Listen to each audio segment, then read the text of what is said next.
성경 인물 강의 다윗 시리즈 8번째 시간입니다. 사무엘상 24장 1절로 7절 말씀을 통해서 주님 안에서 성공하십시오. 주님 안에서 성공하십시오라는 제목으로 하나님 말씀 증거하겠습니다. 우리는 하나님의 자존심인 줄 믿습니다. 한번 따라합시다. 나는 하나님의 자존심이다. 믿습니까? 지난 주 월요일 날 가족들이랑 같이 식사하는 시간이 있어갖고 이제 식사를 하는데 저희 딸이 맨날 이제 얘기하는 게 사역자 얘기 아니면 제가 가족 얘기라서 좀 죄송하긴 한데 뭐 그렇습니다. 뭐 제일 만만하니까 얘기하는 거예요. 저희 딸이 이렇게 음식을 고르는데 미소야에서 이제 중심 상가에 있는 미소야에서 식사를 하는데 그 음식을 고르는데 저녁 식사인데 신아 뭐 먹을래? 그랬더니 우동 그러더라고요. 뭐 우동을 원래 좋아하긴 해요. 그런데 그것보다 느낌이 좀 이상하더라고요. 가만 보니까 이 우동을 고르는 이유가 거기 나와 있는 것 중에 제일 싼 거예요. 그래갖고 신아 너 알밥 좋아하잖아. 알밥 먹어. 그랬더니 아니에요. 저 우동 먹을래. 정말 우동 좋아서 먹는 거야? 그랬더니 또 애가 또 거짓말을 못하잖아. 아무 말도 안 하고 가만히 있어. 그래갖고 알밥 먹어. 그랬더니 가만히 나를 쳐다보더라고요. 근데 그 눈빛이 내가 아빠 사정을 알아줘야죠. 이런 눈빛이에요. 아빠 주머니 사정을 좀 내가 알아줘야죠. 어떤 거 보면 뭐 철든 것 같기도 하고. 근데 약간 마음이 좀 서글프더라고요. 그래갖고 이제 알밥 먹어. 그래갖고 이제 알밥 먹고 저는 이제 이만한 회 먹고 혼자서 막 이렇게 이만한 회 먹고 그렇게 했어요. 근데 나오고 난 다음에 저희 딸한테 아빠는 우리 신이가 좀 마음껏 자신 있게 다 했으면 좋겠어. 그렇게 얘기를 했어요. 그랬더니 저희 딸이 저한테 아빠 왜요? 이러더라고요. 그래서 그때 제가 했던 말이 이거예요. 우리 딸은 아빠 엄마의 자존심이야. 그랬어요. 그 순간 전 문득 이런 생각이 떠올랐어요. 하나님도 날 보면서 나는 너가 마음껏 자유롭게 다 했으면 좋겠어. 능력 주시는 주님 안에서 모든 것을 할 수 있었으면 좋겠어. 왜요? 내가 만약에 하나님께 물어본다면 하나님 이럴 거예요. 너는 나의 자존심이야. 여러분 우리 성도들은요 하나님의 자존심인 줄 믿습니다. 그러기에 저는 여러분들이 당당하게 모든 것을 할 수 있는 은혜가 있기를 바랍니다. 나의 하나님 그리스도 예수 안에서 우리에게 필요한 모든 것들을 쓸 수 있는 능력을 공급하여 주셨으니 당당한 은혜가 있기를 바랍니다. 우리 옆분들에게 자기의 미소를 한번 활짝 띄고서 나는 하나님의 자존심입니다. 이렇게 한번 인사합시다.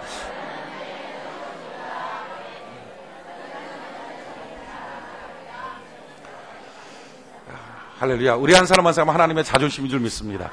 어저께, 이번엔 또 이제 사역자 얘기예요, 사역자 얘기.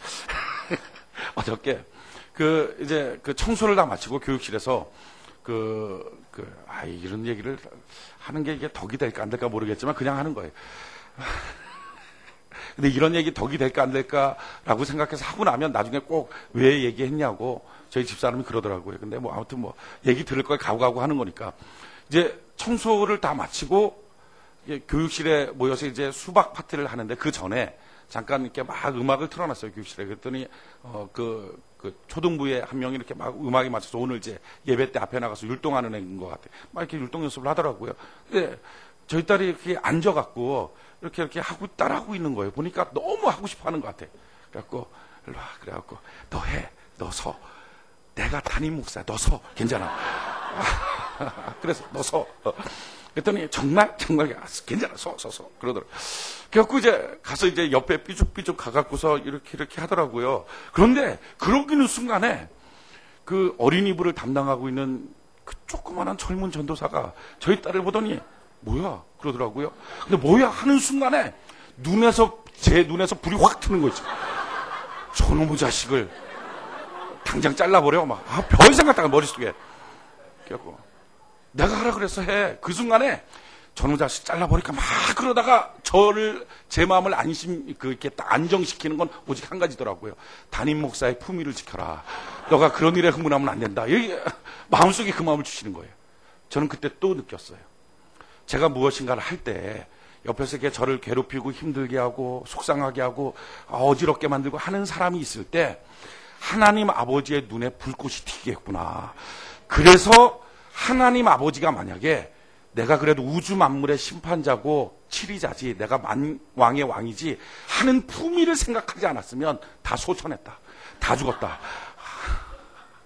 여러분 인생 살아갈 때 누군가 여러분들을 괴롭힙니까? 그럴 때 왜 이렇게 힘들지 하지 말고, 야, 우리 아버지가 품이 안 지켰으면 넌 죽었어. 그 자신감을 갖고 살아가는 은혜가 있기를 바랍니다. 할렐루야. 여러분들 참 대단한 사람, 보석 같은 존재예요. 하나님 아버지의 자녀인 줄 믿습니다. 한번 따라합시다. 나는 하나님 아버지의 자녀다. 나는 하나님의 자존심이다. 날 힘들게 하면 내 아버지 눈에 불꽃 튄다. 믿습니까? 그러니까 하나님 아버지가 품이 안 지켰으면 열어 죽었습니다. 여러분들이 이번 한 주간 살아갈 때 혹시 힘들었습니까? 어려웠습니까? 속상했습니까? 하나님 아버지가 품위를 지켰으니까 됐지. 만약에 안 지켰다 그러면 주변의 사람들 여러 명 죽었어요. 그만큼 우리는 독점적인 사랑을 받고 있는 거예요. 그렇게 해서 제가 세워놨잖아요. 저희 딸을. 내가 하라 그랬어. 그랬더니 딱 그러냐고 하라고. 그래서 율동을 하는 거예요. 못하긴 못하더라고요. 저희 딸이. 저를 닮아서 몸이 좀 둔해. 근데 못하는데도 불구하고 모든 관심이 제 눈에는 저희 딸밖에 안 보이는 거였죠. 흐뭇해갖고 입은 이렇게 벌어져. 너무 좋은 거예요. 하나님의 관심을 독점하는 것. 그것이 바로 하나님의 자녀겠구나. 그런 생각을 했어요. 다 해도 저희 딸이 안 하면 속은 비더라고요. 다 안 해도 저희 딸을 하면 저는 행복해요. 마찬가지예요. 다 해도 하나님의 자녀가 성공하지 못하면 하나님은 속상한 거고요. 다 성공하지 못해도 하나님의 자녀가 성공하면 하나님의 마음 뿌듯한 줄 믿습니다. 그런데 그래서 우리는 주님 안에서, 능력 주신 주님 안에서 모든 것을 할 수 있는 당당함, 자신감, 이걸 갖고 살아가야 돼요. 그렇다 할지라도 그 자신감과 당당함이 아무거나 정말 할 수 있는 방종일까? 그건 아닐 거예요. 하나님 아버지가 바라는 것은요, 어떻게 보면 반듯한 당당함. 바로 이것을 주님이 원하고 있을 거예요. 과연 우리가 이 땅을 살아갈 때 어떻게 반듯한 당당함을 갖고 살까? 오늘 우리는 다윗을 통해서 좀 살펴보고요. 우리가 그렇게 배워가고 성령의 감동으로 새롭게 되는 은혜가 있기를 바랍니다. 오늘 다윗은 어떤 지금 삶을 살고 있습니까? 사무엘상 23장을 같이 한번 봅시다. 사무엘상 23장 14절. 사무엘상 23장 14절 같이 한번 한 목소리 한번 읽어봅시다. 24장 14절 같이 한 목소리 시작. 다윗이 황무지 요새도 있었고 또 10황무지 산골에도 유하였으므로 사울이 매일 찾되 하나님이 그를 그의 손에 붙이지 아니하니라. 자, 보십시오. 일국의 왕인 사울이 3,000명의 정예 군사를 거느리고 다윗을 죽이려고 합니다. 명령을 내렸어요. 저를 죽여야 된다. 그러니까 그 나라에서 살 수가 없어요. 날마다 쫓아다녀요. 그러니까 다윗은 날마다 도망자예요. 하루도 마음 편한 날이 없어요. 너무 힘들고 너무 험난한 인생을 살고 있어요. 게다가 설상가상으로 어떤 일이 있습니까? 19절 같이 한번 한 목소리 한번 읽어봅시다. 시작. 때 10사람들이 기브아에 이르러 사울에게 나와 가로되 다윗이 우리와 함께 광야 남편 하길라산 숲을 요새 숨지 아니하였나이까. 자, 주변에 있는 사람들이 자기를 밀고 가기 시작해요. 배신당하는 거죠. 그러니까 참 인생이 어려운 것은요, 우리가 어떤 인생에 추락한다고 합시다. 힘든 험난한 인생을 살아가요. 근데 그것도 감당하기 힘들지만 더 힘든 것은요, 주변에 있는 사람들이 내가 떨어지면 배신하더라는 거죠. 떨어지면 밟기 시작한다는 거죠. 지금 다윗이 그걸 경험하고 있어요. 이번 한 번뿐이 아니라 그 전에 그릴라 백성들을 가서 도왔거든요. 블레셋에 잡혀있는 그릴라 백성들을 도왔을 때 그들이 해방받았어요. 다윗 때문에 블레셋에 완전히 당하고 있을 것을 다 살려놨어요. 그랬더니 그릴라가 다시 사울에게 다윗을 밀고 합니다. 배신당하는 거죠. 그러니까 지금 다윗은요, 험난한 인생을 살면서 끊임없는 사람들의 배신의 연속에 있어요. 자, 이런 상황이라면 어떨까요? 굉장히 힘들겠죠. 마음도 육체도 고단한 상황일 거예요. 지금 다윗이 그래요. 거기다가 어느 정도냐? 지금 자기가 쫓기는 위치가요, 죽기 일보 직전의 위치에 25절, 26절. 같이 한번 한 목소리 한번 읽어봅시다. 시작.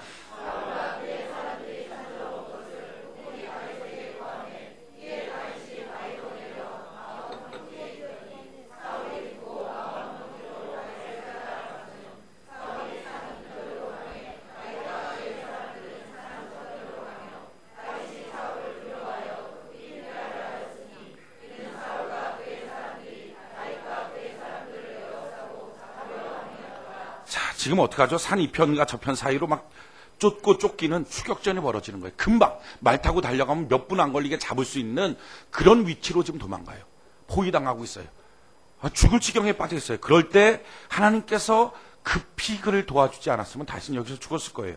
27절 보니까 사자가 사울에게 와서 가로되 급히 오소서 블레셋 사람이 땅을 침노하나이다. 하나님께서 살려주신 거죠. 블레셋을 보내서 사울로 하여금 더 이상 다윗을 쫓지 못하게 그래서 블레셋을 막도록 만들어서 다윗에게 숨 돌릴 틈을 준 거예요. 자, 그래서 28절에 보니까 이에 사울이 다윗 쫓기를 그치고 돌아와서 블레셋 사람을 치러 갔으므로 그곳을 셀라 하마 느곳이라 칭하니라. 그래서 다윗이 거기서 올라와서 엔게디 요새에 거하니라. 그러니까 잠깐 쉴 틈을 얻었어요. 자, 이렇게 긴박한 삶, 어려운 삶, 힘든 삶, 배신당하는 삶, 상처투성이의 인생을 지금 다시 살고 있습니다. 이게 하루 이틀 산 게 아니라 어떻게 보면 5년, 8년 정도의 삶을 이렇게 살았어요. 자, 쉬는 것도 잠깐이에요. 또다시 돌격하죠. 24장 오늘 이것도 본 말씀입니다. 1절 사울이 블레셋 사람을 따르다가 돌아오매 혹이 그에게 고하여 가로되 보소서 다윗이 엔게디 황무지에 있더이다. 또다시 밀고 가는 자가 생기죠. 주변 사람들 누구를 믿을 수 있겠어요? 움직이면 밀고 가지. 또 사울은 3,000명의 군사를 거느리고 와서 쫓아와서 자기를 죽이려고 그러죠. 포위당하지. 지금 이런 신세예요. 2절에 보니까 사울이 온 이스라엘에서 택한 사람 3,000을 거느리고 다윗과 그의 사람들을 찾으러 들염소 바위로 갔어요. 지금 또 추격하고 있어요. 포위하려고 해요. 참 어려운 상황 속에 놓여 있어요. 다윗도 힘들어 죽겠죠. 힘드니까 잠깐 숨기 위해서 굴 속에 들어갔어요. 그가 있는 위치가 엔게디입니다. 이 엔게디는 사해 바로 옆에 굉장히 더운 지역이에요. 그 굉장히 더운 지역 그 옆에는 참 다행히도 굴이 많아요. 그래서 그 굴이 많고 또 굴 규모도 커서 어떤 굴은 3만 명이 안에 들어가서 쉴 수 있는 그런 크기의 굴이에요.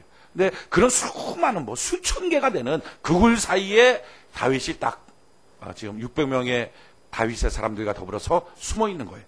근데 참 놀라운 것은요, 그때 사울 혼자 호위병도 없이 그 다윗이 숨어 있는 굴로 들어오는 거예요. 놀라운 하나님의 섭리 아닙니까? 24장 3절 같이 한번 읽어볼까요? 24장 3절 같이 한 목소리 시작. 길가 양의 우리에 이른즉 굴이 있는지라 사울이 그 발을 가리우려 들어가니라. 다윗과 그의 사람들이 그 굴 깊은 곳에 있더니. 그 발을 가리운다라는 표현은 낮잠 잔다 또는 용변을 본다. 근데 제가 볼 때는 사울이 지금 혼자 들어왔거든요. 낮잠 자려고 해도 아마 호위병이 있겠죠. 근데 혼자 들어온 걸 봤을 때 용번을 보러 온 게 아닐까 생각이 들어요. 그러니까 굴이 있으니까 내가 잠깐 갔다 올게 급하다 하고 이제 들어간 거죠. 참 그런데 원수는 외나무 다리가 아니라 동굴에서 만난다고 보니까 사울 혼자 급하게 막 들어오는 거예요. 아마 들어올 때 막 이렇게 옷을 막 이렇게 하면서 들어왔을 거예요. 빨리 해결하기 위해서 막 옷을 이렇게. 그때 다윗의 사람들이 딱 보니까 사울이거든요. 이야, 저놈 저기서 죽이면 끝이구나. 우리가 이렇게 도망자의 신세에서 더 이상 쫓겨다닐 필요가 없겠구나. 신세가 역전하겠구나. 그래서 다윗에게 뭐라고 말합니까? 4절 같이 한번 읽어볼까요? 4절 같이 한 목소리 시작. 다윗의 사람들이 가로되 보소서 여호와께서 당신에게 이르시기를 내가 원수를 내 손에 붙이리니 내 소견에 선한 대로 그에게 행하라 하시더니 이것이 그날이니이다. 다윗이 일어나서 사울의 겉옷자락을 가만히 베니라. 보소서 하나님께서 원수를 다윗의 손에 붙이셨습니다. 오늘입니다. 저 죽여야 됩니다. 자, 우리도 이런 상황에 있을 수 있어요. 막 쫓기고 힘들고 험난하고 괴롭힘 당하고 공연히 욕먹고 이럴 수 있죠. 회사 생활할 때 정말 나만 괴롭히는 사람 같은, 학교에서도 마찬가지고 주변에서도 그렇고 어떤 때는 가정 안에서도 왜 이렇게 나를 힘들게 할까, 이런 종류의 인생들을 만날 수 있어요. 그렇게 만나고 막 힘들어 죽겠는데 어느 날 문득 그의 결정적인 약점을 본 거예요. 죽일 수 있어요. 이걸로 끝장낼 수 있어요. 이걸로 역전시켜버릴 수 있어요. 자, 그때 주변 사람들이 막 말하죠. 하나님 주신 기회예요. 기도했더니 응답 주신 거예요. 지금이에요. 다윗도 아마 갈등했을 거예요. 갈등하다가 딱 칼을 들고 갔겠죠. 칼을 들고 가서 탁 목을 칠까 어떡할까 그러다가 생각을 바꿔 먹었어요. 기왕에 뽑은 칼 도로 놓고 올 수는 없으니까 옷자락을 살짝 뺐어요. 참 놀라운 것은 그 옷자락을 베고 난 다음에도 다윗의 그 신앙 양심이 얼마나 예민한지 어떻게 말하죠? 5절 같이 한번 볼까요? 시작. 그리한 후에 사울의 옷자락을 뱀을 인하여 다윗의 마음이 찔려. 그 옷자락 뺀 것만 갖고서도 신앙 양심에 그 예민함이 마음을 찔러요. 그래서 자기 사람들한테 이렇게 말하죠. 6절 같이 한번 읽어봅시다. 6절 같이 한 목소리 시작. 자기 사람들에게 이르되 내가 손을 들어 여호와의 기름 부음을 받은 내 주를 치는 것은 여호와의 금하시는 것이니 그는 여호와의 기름 부음을 받은 자가 됨이라 하고. 자, 안 된다. 죽이면 안 된다. 여호와 하나님이 금하시는 것이다 라고 말하는 거죠. 지금 이 다윗의 모습이 어떤 모습입니까? 사람들은요, 자기가 어렵고 힘들고 괴로움에 빠지고 그러면 그것을 단번에 바꿀 수 있는 역전의 어떤 기회들이 오기를 기도해요. 그러다가 지금 마침 그 기회가 온 것처럼 보이는 거예요. 그럴 때 우리는 너무 급한 마음에 이게 하나님의 응답입니다 라고 외치면 그것을 덜컥 잡아요. 사실은요, 가만히 따져보면 정말 기도에서 얻은 응답이라기보다는 하나님의 응답이었으면 너무 좋겠다 하는 마음이 있는 거예요. 자기의 실력이 아니라 상대방의 약점을 통해서 지금까지 자기가 당했던 방법 그대로 하는 거죠. 지금 그렇게 하라고 다윗의 신하들이 시키는 거예요. 사울이 함부로 다윗에게 창 던졌거든요. 칼 던졌거든요. 그리고 함부로 쫓아가고 욕하고 죽이려고 하는 거예요. 근데 지금 다윗의 신하들이 다윗에게 말하는 게 뭡니까? 당신도 창 던지십시오. 기회입니다. 지금 죽일 수 있습니다. 칼로 치십시오. 죽일 수 있습니다. 지금 그 말이에요. 똑같이 하라. 우리는 종종 그 사람이 나한테 욕했으니까 난 욕해. 그러고 나서 난 죄책감이 없어. 왜? 그 사람이 먼저 한 거야. 라는 식의 생각을 합니다. 그 사람 날 힘들게 해서 나도 그렇게 한 것뿐이야. 그 사람이 먼저 한 거야. 라고 말해요. 근데 사실은요, 그렇게 하면서 어떤 문제가 생기는 거죠? 나도 모르게 내 안에, 다윗으로 말하면 다윗 안에 제2의 사울이 있는 거예요. 사울이랑 똑같아진 거예요. 겉모습은 다윗인데 속은 사울이에요. 이게 가장 큰 문제예요. 자녀들이 아버지가 잘못하는 것들을 보면서 너무 싫어해요. 난 아버지처럼 살지 않을 거야. 정말 싫어! 라고 하면서 자기 안에 자기도 모르는 사이에 제2의 아버지가 있어요. 그래서 아버지랑 똑같이 어떤 때는 욕하고요. 아버지랑 똑같이 행하고 아버지랑 똑같이 말해요. 어떤 가정에 보면 아내가 남편한테 참 못된 남편이 막 괴롭히고 힘들게 해요. 그렇게 힘들게 하니까 너무 싫다 하다가 어느 순간에 남편이 말했던 욕을 자기 입에서 똑같이 말하는 자신을 발견해요. 겉모습은 안 했지만 속은 똑같은 남편이 있는 거예요. 우리는 수없는 정권들이 바뀌어요. 근데 정권들이 바뀌면서 말하는 것 중에 한 가지는 이거예요. 사람 바뀌어도 똑같더라. 그놈이 그놈이더라 하는 이 식의 말을 합니다. 지금 보니까 이명박 정권이 이제 100일밖에 뭐 채 되지 않았는데 많은 사람들이 뭐 나가서 촛불 시위한다고 데모해요. 제 마음속에는 이런 마음이 있어요. 좀 너무 조급하다. 좀 기다려주지. 뭐 바꿔지는 게 그게 한순간에 되나. 좀 기다려주면 좀 좋아질 텐데 좀 믿어주고 허니문 기간도 있는 것처럼 좀 믿어주고 밀어줘야지. 그건 너무 조급하게 막 데모하고 그러면 도리어 좀 안 좋아지지 않겠느냐 하는 식의 생각을 해요. 그럼에도 불구하고 한편으로는 이런 마음이 있는 거예요. 왜 많은 백성들이 나가서 데모할까? 데모하는 사람들이 불순무자일까요? 뭐 그럴 수도 있겠지만 제가 볼 때는 아닌 것 같기도 해요. 왜냐하면 유모차 끌고 애 데리고 다니고 뭐 임신한 아내 데리고 가서 김밥 먹으면서 막 이렇게 촛불 들고 있는 불순무자 몇이나 될까? 그냥 평범한 시민 같아요. 근데 왜 그럴까? 왜 시민들이 나섰을까? 이유는 한 가지일 거예요. 바꿔놓으면 경제가 살 줄 알았거든요. 바꿔놓으면 좋아질 줄 알았어요. 바꿔놓으면 괜찮은 게 나올 줄 알았어요. 그런데 100일이 지나고 나서 보는데 바꿔놔도 똑같더라 하는 거예요. 어쩌면 그 마음속에 우리는 수없는 정권이 바뀌면서 수없는 사람이 바뀌면서 바뀌면 좋아질 거라고 생각해요. 그래서 무엇인가를 시도했는데 바뀌어도 똑같다라는 식의 생각들을 가져요. 이유가 뭘까요? 그렇게 싸워가는 과정 속에, 그렇게 선거하는 과정 속에, 그렇게 그 자리에 올라가는 과정 속에 자기도 모르는 사이에 그 안 좋은 사람이 자기 안에 들어와 버린 거예요. 똑같아진 거예요. 참 놀라운 것은요, 오늘 다윗의 고백입니다. 다윗이 이렇게 말하는 거죠. 그렇게 옷자락을 벤 것 때문에 가슴 아파요. 자, 근데 그때 사울의 입장을 한번 봅시다. 사울은 지금 너무 급한 마음에 막 바지를 지키고 막 옷을 들고서 이제 동문 안에 들어왔어요. 이렇게 탁 내리고 샥 하는 순간에 말소리가 들리는 거예요. 굴인데 아무리 적게 말해도 소금 말해도 굴이니까 울리잖아요. 그것도 600명이 말하는 것 아닙니까? 다윗한테 저놈 들어왔습니다. 죽여라 막 이렇게 소리가 들리지 않겠어요?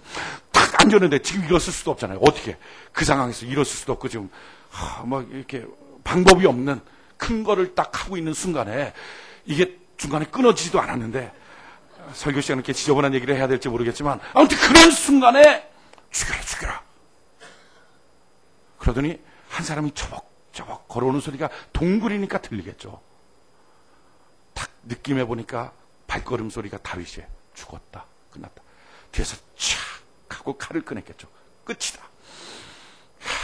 힘을 줄 수도 없고 안 줄 수도 없는 이 괴로운 상황. 근데 딱 하더니 뒤에서 살짝 옷자락만 베고 가는 거예요. 머리끝에서부터 발끝까지 아주 막 손발까지 쫙 섰을 거예요. 사울은 이제 죽는구나, 이 굴에서. 근데 그렇게 옷자락 끝만 베고서 딱 돌아가서는 말하는 소리가 또 들렸겠죠. 하나님이 금하신 거야. 주의 기름 부음 받은 자를 우리가 칠 수 없어. 그 말 듣고 난 다음에는 뭐 대충 옷 차리고 막 뛰어났을 거예요. 사울이 그냥 정신없이 뛰어나왔어요. 지금 성경에 보면 너무 정신없이 뛰어난 거예요. 7절 같이 한번 볼까요? 7절 사무엘상 24장 7절 같이 한번 한 목소리 시작. 다윗이 이 말로 자기 사람들을 금하여 사울을 해하지 못하게 아니라 사울이 일어나 굴에서 나가 자기 길로 가니라. 얼마나 지금 정신없이 나간지 몰라요. 그때 다윗이 뒤에서 말하죠. 그 후에 다윗도 일어나 굴에서 나가 사울의 뒤에서 외쳐가로되 내 주 왕이여 함에 사울이 돌아보는지라. 다윗이 땅에 엎드려 절하고 사울에게 이르되 다윗이 왕을 해한다 하고 하는 사람들의 말을 왕은 어찌하여 들으시나이까. 오늘 여호와께서 굴에서 왕을 내 손에 붙이신 것을 왕이 아셨을 것입니다. 그렇죠. 몰랐던 거 아니에요. 모르고 그냥 들어왔다 나온 게 아니라 굴이니까 소리가 다 들렸다는 거죠. 혹이 나를 권하여 왕을 죽이라 하였으나 이 소리도 들었다는 거죠. 내가 왕을 아껴 말하기를 나는 내 손을 들어 내 주를 해치 아니하리니 그는 여호와의 기름 부음을 받은 자가 됨이니이다 하였나이다. 이 소리 다 들었다는 거예요.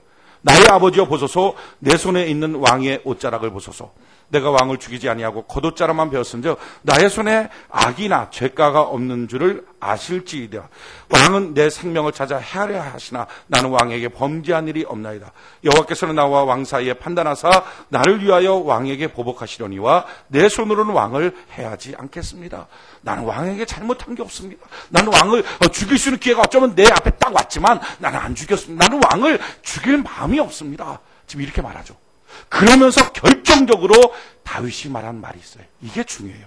다윗이 뭐라고 말합니까? 13절 같이 한번 한 목소리 한번 읽어봅시다. 13절 한 목소리 시작.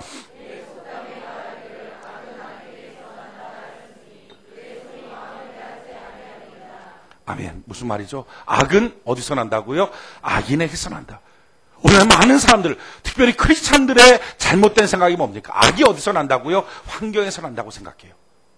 처지에서 난다고 생각해요. 그러니까 이런 거예요. 너 왜 욕하니? 아니 제가 나한테 욕하잖아요. 제가 욕하니까 나도 욕한다고. 너 왜 주먹 들고 쟤를 때리니? 아니 제가 먼저 나를 때렸거든요. 근데 지금 다윗은 뭐라고 말하죠? 욕이 어디서 나온다고요? 그 사람 때문에 나오는 게 아니라 내가 악인이 돼야지만 악이 나온다는 거예요. 쉽게 말하면 내 안에 악인으로 바뀌어야지만 악이 나오는 거지 그 사람 때문에 악이 나오는 게 아니다. 어떤 사람이 이럽니다. 목구멍이 포도청이에요. 너무 못 살겠어요. 너무 힘들고 돈이 없으니까 내가 이렇게 도적질을 했죠. 우리가 이해할 만하죠. 하지만 정확한 말이 뭐죠? 목구멍이 포도청이라서 먹고 살 게 없어서 한 게 아니라 사실은요. 자기 안에 도둑놈이 있어서 도적질한 거예요. 우리가 이 땅을 살면서 가장 큰 문제는 뭡니까? 내 안에 세상을 배우는 거예요. 내 안에 내가 싫어하는 그것을 내 안에 담아버리는 거예요. 이게 마귀의 전략이에요. 마귀는 누군가 한 사람을 꼬시겠죠. 그래서 자기 종처럼 만들어버려요. 악하게 만들어요. 악인을 만들어요. 그리고 그 악인을 갖고 주변에 있는 사람들을 막 찔러대요. 선한 사람들을 찔러대요. 그렇게 찔러대고 나면 문제는 뭡니까? 그렇게 아프다. 왜 나를 찔르니? 왜 나를 괴롭히니? 공연에 나를 힘들게 하니? 하다가 보니까 어느 순간부터인가요? 자기가 그렇게 싫어하는 그 사람을 자기가 닮아버려요. 자기 안에 그 사람을 담아놔요. 그러다 보니까 다 똑같은 악인이 된 거예요. 다 똑같은 사람이 됐으니까 겉모습은 크리스찬이죠. 겉모습은 기도예요. 겉모습은 찬양이에요. 근데 속은 사울이에요. 그렇다면 만약에 그를 들어서 다시 왕으로 세운다면 그 왕국, 그 나라가 바뀌겠습니까? 똑같은 사울 왕국의 연속일 뿐이에요. 제가 이런 사람들을 봤어요. 못된 남자 만나갖고 결혼해서 막 두들겨 맞는 거예요, 아내가. 여러분, 아내 때리는 남편들은 하늘나라 가서 주님 앞에 죽도록 맞을 줄 믿습니다. 왜냐하면 신부잖아요. 주님의 신부. 주님의 신부인데 자기 신부를 때렸으니 아마 내가 볼 때 하나님께서 이렇게 눈이 팍 불꽃이 튀겨서 천국에 올라오면 너 살았어. 일로 와. 영접이 어디 있습니까? 죽도록 맞을 줄 믿습니다. 그러니까 지금이라도 혹시 손댄 적 있으면 빨리 회개하고 통곡하고 바뀌어야 돼. 주여 살려주세요. 한 번만 살려주세요. 이렇게 바뀌어야 돼. 나 막 젊은 날 맞았어요. 근데 참 이상한 것은요. 남자들은 나이 50만 넘으면 기력이 세하는 거죠. 기력이 세요. 꼼짝 못해요. 그래갖고 50 넘어서부터는 계속 그렇게 자기 아내를 괴롭히는 남자들 몇 안 돼요. 뭐 보약 먹고서나 그러지 대부분 남자들은 기가 푹 죽어 있어요. 그래갖고 그 집을 신방하면 바뀌었어요. 집안이 역전됐어요. 어느 순간부터인가 아내가 남편을 올라타서 막 때리고 꼬집고 깨물고 머리털 다 뽑아놓고 가발 써도 소용없어요. 막 다 뽑아놓고 그래갖고 왜 이러냐고, 가정의 평화를 위해서 그렇게 남편 괴롭히지 말라고. 그럼 이렇게 말하는 거죠. 내가 지금까지 받은 거 아직 나 다 못 갚았다고. 갚으려면 아직 한참 남았다고. 문제는 뭡니까? 그럴 수 있겠죠. 하지만 자기 마음속에 자기도 모르는 사이에 남편이 있는 거예요. 남편이라는 존재가 들어와 버린 거예요. 지금 다윗이 신하들한테 말을 들은 거예요. 저 사람 죽여라. 저 사울 죽여라. 기회입니다. 근데 문제는 뭐죠? 사울과 똑같아져라는 거예요. 사울이 당신을 향하여 함부로 칼을 던지고 창을 던졌던 것처럼 너도 그렇게 하라. 만약 그렇게 해서 죽였다고 합시다. 그럼 뭐죠? 겉모습은 다윗이지만 사실은요, 속은 사울이 된 거예요. 그를 왕으로 세워도 여전히 사울 왕국이에요. 다윗 왕국이 아니에요. 문화가 안 바뀌고 삶이 안 바뀌어요. 인생이 안 바뀌고요. 그 나라는 하나님이 통치할 수 없어요. 갈등이 됐을 거예요. 기회구나. 정말 죽이고 싶다. 이게 쫓아가서 죽이자. 어쩌면 하나님 주신 기회 내가 이 시간 붙잡아야지 하고 다윗이 갈지 몰라요. 가서 딱 칼 들고 죽이려고 하는 순간에 마음속에 아니야. 악은 악인에게서 나오는 거예요. 내가 악을 행하는 순간에 나는 내 안에 악이 있는가? 이 사람 때문에 내가 이렇게 하는 거야. 그게 아니야. 내가 사울과 똑같아지는 거야. 내가 사울과 똑같아진다면 하나님이 나한테 복 주실 이유가 뭐가 있을까? 하나님이 나한테 기회를 줘도 그 기회가 과연 하나님의 기회일까? 아니지. 사람만 바뀔 뿐이지. 칼을 내려서 그의 옷자락만 맸을 거예요. 근데 옷자락만 빈 것만 갖고서도 가슴에 찔려서 내가 이렇게 옷자락도 베면 안 되는데, 조금이라도 흠도 내면 안 되는데, 어쩜 내 안에 너무 작은 만큼인지는 모르지만 여전히 사울이 살아있구나. 이만큼의 예민한 신앙 양심, 이게 다윗이에요. 그러니 하나님의 마음이 아픈 거예요. 그러니 하나님이 그를 쓸 수 있는 거예요. 그래서 사울 다음에 다윗이 세워졌을 때 정말 나라가 바뀐 거예요. 여러분, 하나님 우리에게 기회를 줄 줄 믿습니다. 하나님이 기회를 주셨을 때 우리로 하여금 어떤 주도권을 갖고, 어떤 왕권을 갖고, 어떤 능력을 갖고, 어떤 부유한 자로 하나님이 세워주실 거예요. 성공한 인생으로 세워주실 거예요. 근데 문제는 그때에 만약에 내 안에 세상 사람이 있다면, 내 안에 악인이 있다면 사람만 바뀌었지 문화는 안 바뀔 거예요. 우리는 통일한국 시대의 주역들이 되길 원하고 우리 자녀들이 민족의 동량으로 세워지길 원합니다. 근데 만약에 그 자녀들이 세상과 똑같은 왕따 문화, 욕하는 문화, 남을 괴롭히는 문화들을 그대로 가슴속에 담고 있다면 그가 크리스찬이로 무엇인가 정치인이 되고 대통령이 되고 국회의원이 됐다 뿐이지 세상은 안 바뀌고 만다는 거죠. 하나님이 원하는 것은요, 우리에게 주신 그 기회가 하나님의 기회이기를 원하는 거예요. 우리에게 주신 그 기회를 통해서 마침내 천국이 이루어지고 하나님의 통치가 이루어지고 하나님의 역사가 나타나기를 원하는 거예요. 그래서 가장 중요한 건 뭡니까? 내 안에 있는 사울을 죽여야 돼요. 내 안에 있는 세상을 죽여야 돼요. 내 안에 있는 악인을 죽여야 돼요. 내 안에는 내가 그토록 싫어하는 바로 그 사람과 똑같은 마음을 죽여야 돼요. 그렇지 않으면 그는요, 겉모습만 다르지 똑같은 사람이에요. 저는 오늘 여러분들에게 묻기를 원해요. 지난 한 주간 여러 가지 일들을 경험했을 거예요. 그때 여러분들의 마음은 누구를 닮아갔습니까? 하면서 혹시 배운 거 아니에요? 힘을 다하고 하면서 배운 거 아니에요? 똑같이. 내가 아직 기회만 없을 뿐이지 기회만 주어지면 똑같이 하는 거 아니에요? 누구를 닮아갔어요? 우리가 하나님의 자녀라면 우리가 닮아갈 것은 주님의 마음뿐인 줄 믿습니다. 이거 닮아가는 거예요. 주여, 내가 세상 살면서 세상을 닮아가지 않게 하시고, 내가 세상 살면서 내가 그토록 싫어하는 그 사람을 닮아가지 않게 하시고, 내가 세상 살면서 내가 괴롭히는 그 사람을 닮아가지 않게 하시고, 내가 세상 살면서 주님을 닮아가도록 나를 붙들어 주시옵소서. 이게 다윗의 기도예요. 우리 많은 순간에 내게 기회를 주세요, 역전시켜 주세요 하는 기도를 하지만 정작 중요한 것은요, 기도하는 자기 자신이 이미 변해가고 있다는 것을 몰라요. 겉모습은 다윗인데 속이 사울 같은 자가 기도하고 있는지도 몰라요. 만약에 사울 같은 자가 기회를 주세요라고 기도하고 있다면 이게 얼마나 괴로운 일입니까? 하나님 입장에서 이걸 어떻게 들어줄 수 있겠어요? 사울이 만약에 기회를 달라, 과연 이것이 기도겠어요? 또 하나의 욕심을 부리죠. 중요한 것은요, 내가 어떤 기도, 무슨 내용의 기도를 하고 있느냐, 그것도 중요하지만 더 중요한 것은 기도하고 있는 속사람이 누구인가 하는 거예요. 누구를 닮아가고 있습니까? 이번 한 주간 살 때 누구를 닮아갔습니까? 지난 한 주간. 앞으로 이번 한 주간을 살아갈 때 누구를 닮아야 합니까?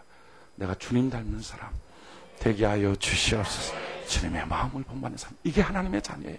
하나님, 내가 주님의 마음을 본받고 살아갈 수 있도록 도와주시옵소서. 그거 따라합시다. 악은, 다시 한번 악은 악인에게서 난다.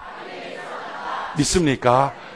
그 사람 때문에 생긴 게 아니에요. 그 일 때문에 생긴 게 아니에요. 그 문제, 그 처지, 그 환경 있기 때문에 그래서 생긴 게 아니라요. 악은 악인 돼야지만 악이 나오는 거예요. 악인 돼야지만. 악인이 되지 않으면 악이 안 나요. 욕하는 거 힘들어서 욕하는 게 아니라, 불평하는 거 힘들어서 불평하는 게 아니라, 다른 사람 미워하고 시기하는 거 힘들어서 그런 게 아니라 자신이 악인이 돼야지만 되는 거예요. 문제는요, 욕하고 있는 자기 자신, 시기하는 자기 자신, 원망하는 자기 자신, 불평하는 자기 자신, 분노하는 자기 자신, 싸우고 있는 자기 자신, 그걸 보는 순간에 얼마나 주변이 나를 괴롭혔으면 나같이 착한 사람이 이렇게 바뀌었어. 그게 아니라 내가 내 속이 악인이 됐구나, 이걸 깨달아야 돼요. 속을 바꿔야 돼요. 하나님은 속을 바꾸는 사람 되게 하여 주옵소서. 자, 어떻게 하면 우리의 속을 바꿀 수 있을까요? 어떻게 하면 우리가 다윗처럼 바뀔 수 있나요? 오늘 성경을 통해서 세 가지의 원리를 좀 발견하길 바랍니다. 제일 첫 번째 원리, 6절, 24장 6절. 24장 6절. 같이 한번 한 목소리 한번 읽어봅시다. 시작.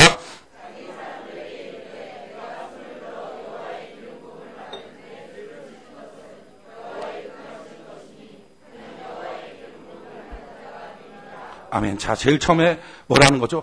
여호와 하나님만 바라보는 거. 한번 따라합시다. 하나님만 바라보자. 다시 한번 하나님만 바라보자. 자, 주변에 다윗에게 말하는 사람들이 많아요. 죽입시다, 죽입시다. 이게 기회입니다. 물론 사람들의 말을 고려하고 드려야 됩니다. 그러나 그것보다 훨씬 더 중요한 것은 그 순간 하나님 바라봐야 돼요. 하나님의 원하심이 뭔지, 과연 하나님이 정말 원하고 있는 게 무엇인지를 발견하고 바라봐야 돼요. 그때부터 마음이 사람들을 안 닮아가요. 악인을 닮아가는 게 아니라 주님을 닮아가요. 사람은요, 바라보는 걸 닮게 돼 있어요. 믿습니까? 바라보는 걸 닮게 돼 있어요. 내가 주님을 바라보는 사람 되게 하여 주시옵소서. 어떤 상황, 어떤 처지에서든지 환경이니까 똑같이 피드백하는 사람이 아니라 주님의 원하심이 뭘까? 주여, 내가 이것을 묵상하는 사람 되게 하여 주시옵소서. 두 번째 필요한 건 뭡니까? 6절. 다시 한번 읽어봅시다. 6절 같이 한 목소리 시작.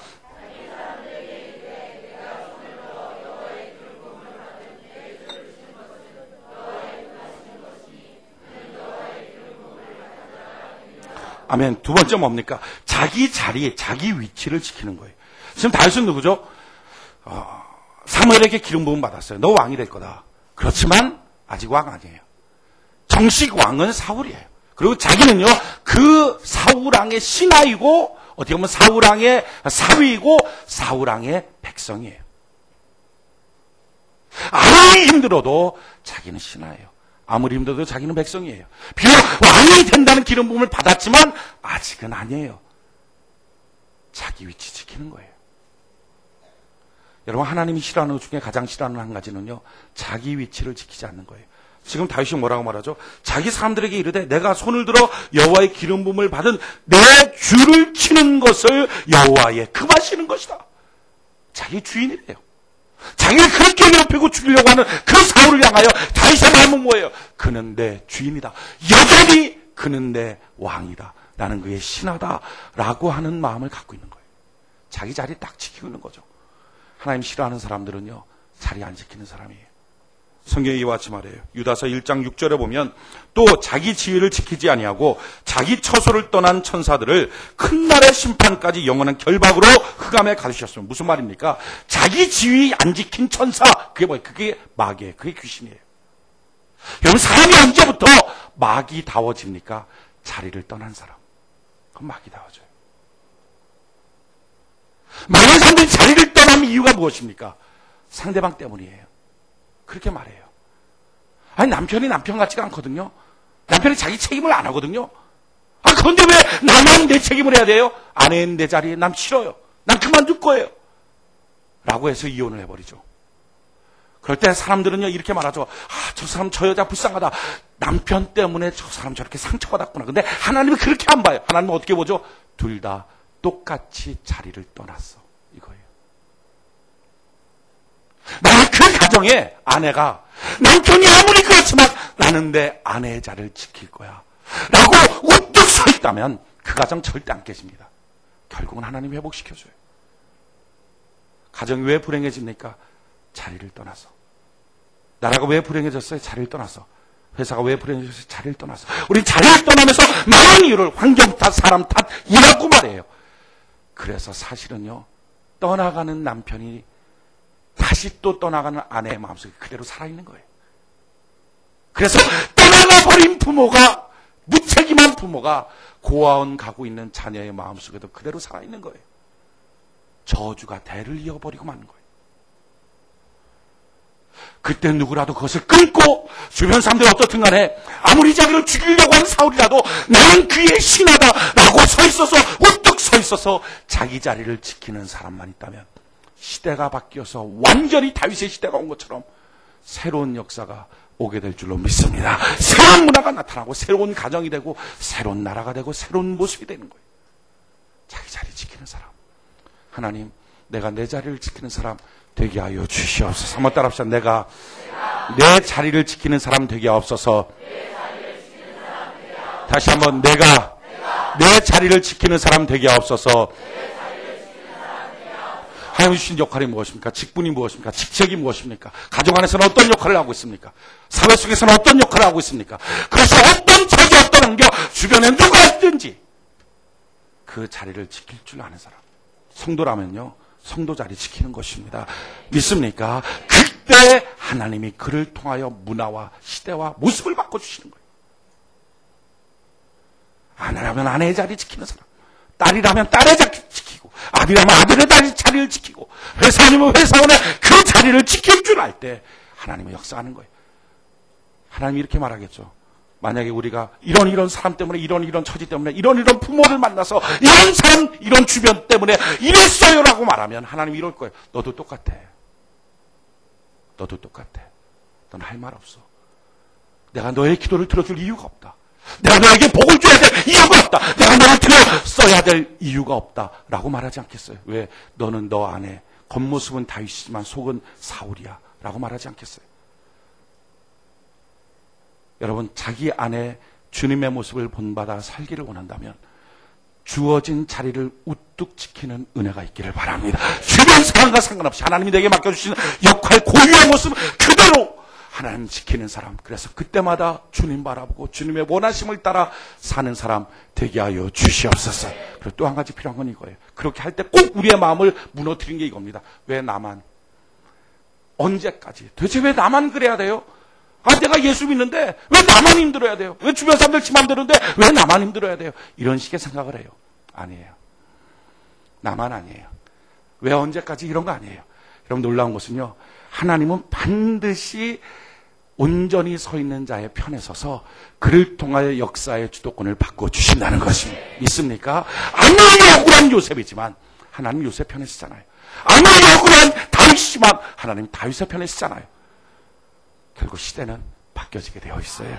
오늘 다윗을 한번 볼까요? 12절. 세 번째 갖고 있는 마음이 뭐죠? 기다리라는 거야. 하나님의 역사, 하나님의 일하심을 기다리라. 12절 같이 한번 한 목소리 한번 읽어봅시다. 12절 같이 한 목소리 시작.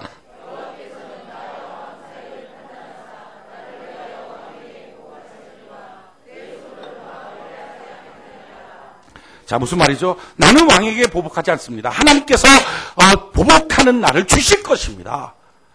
기다리는 거예요. 종종 우리는 이렇게 말해요. 언제까지 기다리냐. 근데 성경은요, 다윗이 쓴 시예요. 다윗이 이렇게 말했어요. 시편 37편 7절로 11절에 여호와 앞에 잠잠하고 참아 기다리라. 자기 길이 형통하며 악한 꾀를 이루는 자를 인하여 불평하여 말지어다. 주변이 너무 잘 돼. 자기를 괴롭히는데 그 사람은 너무 잘 돼. 그 사람 보면서 불평하지 말라. 왜 불평하지 말라고요? 불평하다 보면 사실은요, 나는 그 사람 때문에 불평하는 거예요 라고 말하지만 내 안에 그 사람이랑 똑같은 게 들어와 버린 거예요. 내가 불평하는 말을 하는 순간에 불평하지 마라. 분을 그치고 노를 버리라. 불평하여 말라. 행하게 치우칠 뿐이라. 대저 행악한 자는 끊어질 것이나 여호와를 기대하는 자는 땅을 차지하리로다. 믿습니까? 한번 따라합시다. 행악한 자는 끊어질 것이나 여호와를 기대하는 자는 땅을 차지하리로다. 잠시 후에 악인이 없어지리니 내가 그것을 자세히 살필지라도 없으리로다. 오직 온유한 자는 땅을 차지하며 풍부한 화평으로 즐기리로다. 여러분, 우리 하나님이 보고 계십니다. 믿습니까? 그러기에 이 땅을 살 때 가장 중요한 것은요, 내가 지금 무슨 기도를 하고 있느냐, 얼마나 세게 기도하고 있느냐, 그것보다 더 중요한 것은 나의 속사람이 정말 누구인가를 보는 거예요. 여러분의 속사람 누굽니까? 주님을 닮아가고 있습니까? 아니면 여러분들이 그토록 미워하고 싫어하고 정말 저런 인간이 어떻게 있어? 라고 말하는 그 사람 닮아가고 있습니까?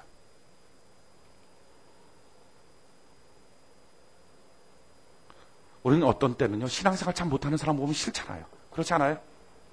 신앙생활 하면서 지 맘대로 하고 막 이런 사람들 되게 싫어해요.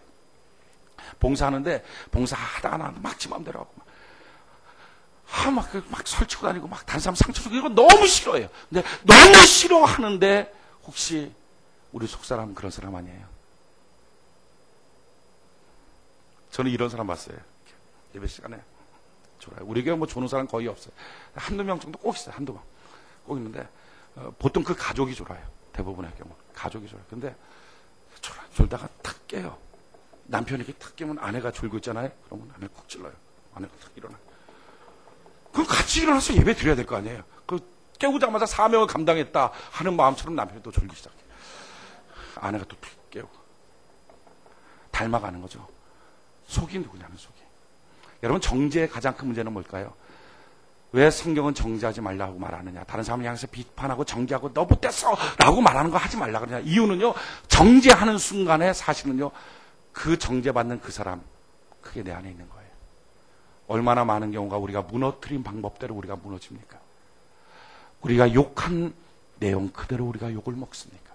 내 안에 똑같은 게 있는 거죠. 중요한 것은요, 내 속사람이 바뀌어야 돼요. 하나님, 내 속사람이 바뀌도록 나를 도와주옵소서. 주님 바라보고요, 자리 지키십시오. 그리고 나서 기다리십시오. 하나님이 채워주시게 될 것입니다. 이번 한 주간 살아갈 때 가장 중요한 한 가지, 주님, 내가 주님 닮아가는 사람 되게 하여 주옵소서. 우리 여러분들에게 주님의 마음을 본받아 살아갑시다. 이렇게 인사합시다.